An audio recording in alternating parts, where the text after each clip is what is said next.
When we talk about fighting tough cancers, we usually think of really complex drugs, right? Absolutely. High-tech pharmaceuticals. But what if a key to tackling something like resistant colon cancer involved, well, electricity, and something as basic as calcium?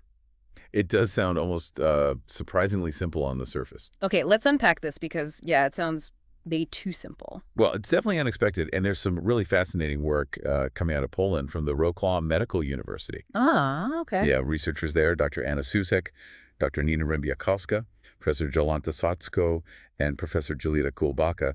They've been collaborating with teams from Vilnius University and the University of Wroclaw, Right. and they're diving deep into this exact idea, using electricity and calcium against those really stubborn colon cancer cells, Hmm. the ones that resist standard treatments. Exactly.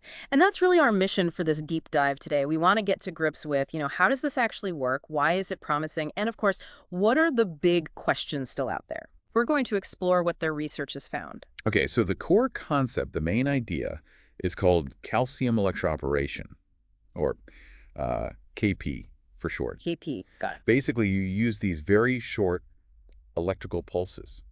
And these pulses, they create temporary, tiny openings in the outer membrane of the cancer cells. Like little doors popping open for a second. Exactly like that, just for a moment.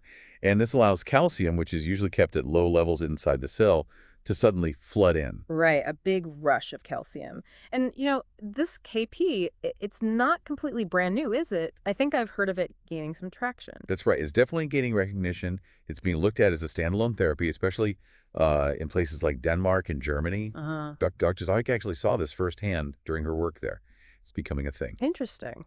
Yeah, and her perspective is really valuable here. She strongly believes that, combining KP with our traditional therapies, think chemotherapy, immunotherapy could really enhance their effects. Boost them up. Yeah, boost them, and maybe make them work for a wider range of cancers too. Right. Broaden the applications. Okay, but the research, this specific study, it gets even more detailed, right? They looked at different types of electrical pulses, microsecond versus nanosecond. Yes, and this distinction is absolutely crucial. It's not just any electrical pulse. Okay. So think of microsecond pulses, ICP, as mainly acting on the surface, Mm. on that outer cell membrane we talked The about. skin of the cell. Pretty much. They create those pores, let the calcium in from the outside. But nanosecond pulses, N-SCEP, are, well, much, much shorter. We're talking billionths of a second. Wow, tiny. Incredibly brief. And because they're so short and intense, they seem to penetrate deeper. They don't just stop at the membrane. They can reach inside the cell to affect things like the mitochondria. The cell's power plants. Exactly. And the endoplasmic reticulum, which is like the cell's internal calcium storage tank. So it's like microsecond pulses knock on the front door, but nanosecond pulses can somehow get right into the, I don't know, the control room and the pantry. That's actually a pretty good analogy, yeah. One surface level, the other gets into the inner workings. Okay, and this leads us to what seems like the really potent combination they studied, nanosecond calcium electroporation, N-SCEP. Precisely. And this is where the Wroclaw team found some really striking effects, especially on colon cancer cells, including those chemo-resistant ones. Okay, what did they see? Well, first, severe damage to the mitochondria. The power plants start failing. Then, a huge spike in oxidative stress. That's like a cellular rust, right? Damage from unstable molecules. Exactly. They measured a 5-fold increase in these damaging molecules called ROS reactive oxygen species. 5 times. That's massive. It is. And tied to that, a dramatic drop in the cell's energy currency, ATP. The levels just plummeted. So you damage the power source, flood it with rust, and cut off the energy supply. You got it. And the end result is it pushes the cancer cells towards self-destruction, activating cell death mechanisms. That sounds incredibly effective. And what about healthy cells? Was there collateral damage? Well, that's one of the really encouraging parts. The study indicated that healthy cells were significantly less affected. Oh, interesting. Yeah, it suggests there might be some built-in selectivity, which is, the holy grail in cancer therapy: kill the cancer, spare the normal tissue. Absolutely. So this N-SCEP, it seems to hit the cancer cells in multiple ways then.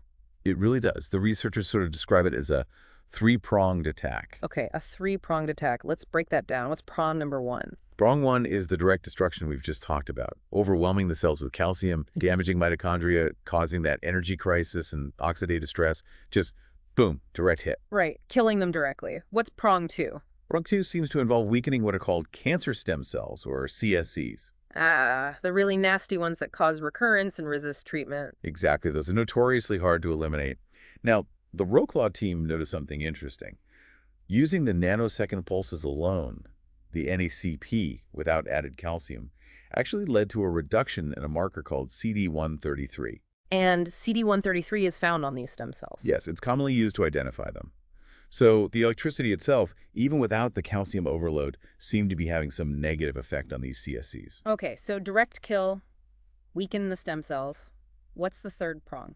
The third prong is about activating the immune system, ringing the alarm bell, basically. How does it do that? They saw a significant increase in the expression of certain proteins called heat shock proteins, specifically HSP27 and HSP70 after the N-SCEP treatment. Heat shock proteins. Aren't those like distress signals? Exactly. Cells produce them when they're stressed or damaged. They act as signals saying, hey, immune system, there's a problem here. Okay. And they also saw more of another protein called DEDD, which plays a role in initiating apoptosis, or programmed cell death. Interestingly, where this DEDD protein showed up in the cell was different depending on whether they used microsecond or nanosecond pulses. So the type of pulse changed how the cell death signal was potentially being initiated? It seems so. Nanosecond pulses seem to cause it to appear more in the cytoplasm, maybe indicating a different pathway activation compared to the microsecond pulses. So it's not just killing the cells, it's potentially flagging them for the immune system too. That's huge. It has really exciting implications, yeah. But okay, let's circle back to those cancer stem cells and the calcium. You said N-SCEP alone reduced the stem cell marker, but then there was this sort of twist, right? This calcium paradox. Yes, this was a really nuanced and honestly quite surprising finding from the Wroclaw group. Very interesting. Okay.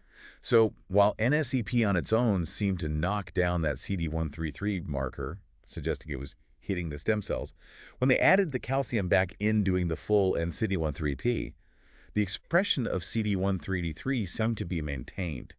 It didn't drop. Wait, so the calcium, which helps kill the main bulk of cancer cells, might actually be protecting the stem cells somehow? That seems counterintuitive. It does seem like a bit of a head-scratcher, doesn't it? The hypothesis the researchers are exploring is that, yes, while the calcium influx disrupts everything in the main cancer cells, it might somehow provide a protective effect specifically for these CD133 positive stem cells.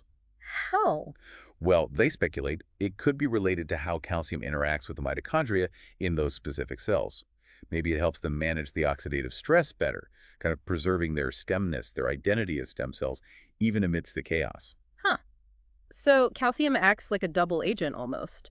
Good against the rank and file, but maybe shielding the leaders. That's one way to think about it. It really highlights just how complex calcium's role is inside cells and how it might differ even within a tumor population.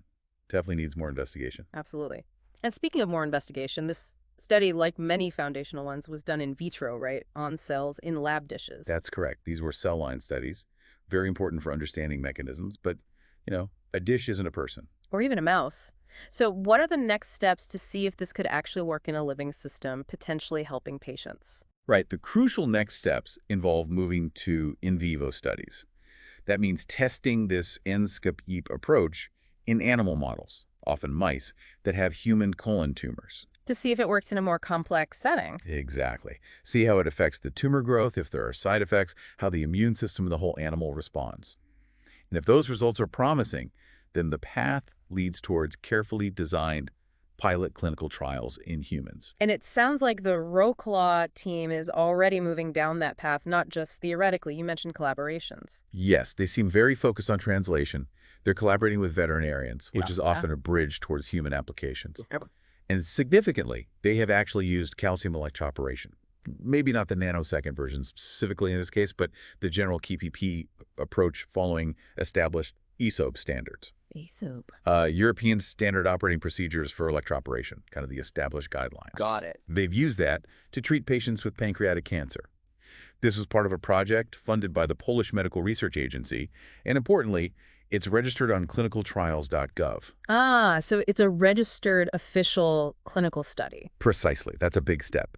It shows this isn't just lab work. They are actively working in collaboration with folks like Professor Wojciech to see how these principles apply in actual patients, building on their fundamental research. That's really good to hear. It makes it feel much more tangible. But like with any new approach, there must still be big questions hanging out there. Oh, absolutely. Plenty of them.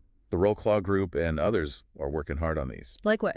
Well, for instance, figuring out the optimal electrical pulse parameters. What's the exact right voltage, pulse length, frequency for different cancer types? That needs fine-tuning. Makes sense. Then there's confirming that the great results they see in the lab can actually be replicated consistently in the much more complex environment of the human body. That's always a hurdle. And minimizing side effects, presumably? Definitely. Avoiding damage to surrounding healthy tissue is paramount. And then there's that whole cancer stem cell question. How can we specifically target them effectively? Maybe overcoming that calcium paradox. Right. Lots to figure out still. Lots to figure out, Yeah. but the potential is undeniable. Yeah, despite those questions, the whole concept just seems really powerful, especially thinking about the work from Dr. Susik's team. A potentially cheap, selective, effective method against resistant cancers using essentially electricity and calcium. It's compelling. It really is. It taps into fundamental physics and biology, offering a different angle compared to just drug development based on this solid research from Wroclaw. Okay, so if we were to sum up this deep dive, looking at this research from Wroclaw Medical University, Mhm. it's showing us this really fascinating kind of non-traditional path for cancer treatment. Using electricity and calcium together, specifically these nanosecond pulses, to hit cancer cells on multiple fronts, direct killing, weakening those tough stem cells, and maybe even alerting the immune system. Exactly. And I think, the really provocative thought to leave with, especially considering the dedication shown by the Wroclaw researchers, is just thinking about a therapy that relies on such basic building blocks, fundamental elements, physical principles, not just complex chemicals. Yeah. Could this kind of approach signal a new direction, maybe even a new era, for how we think about treating cancer? It makes you stop and think how something seemingly simple can potentially tackle such a complex disease. It really does. A fascinating thought. And if this whole intersection of like biophysics and oncology, particularly the work highlighted from Wroclaw, caught your interest, well, maybe look into the broader field of bioelectrics. Yeah, there's a lot happening there. Seems like there's huge potential, and the research we talked about today feels like a really exciting glimpse of that.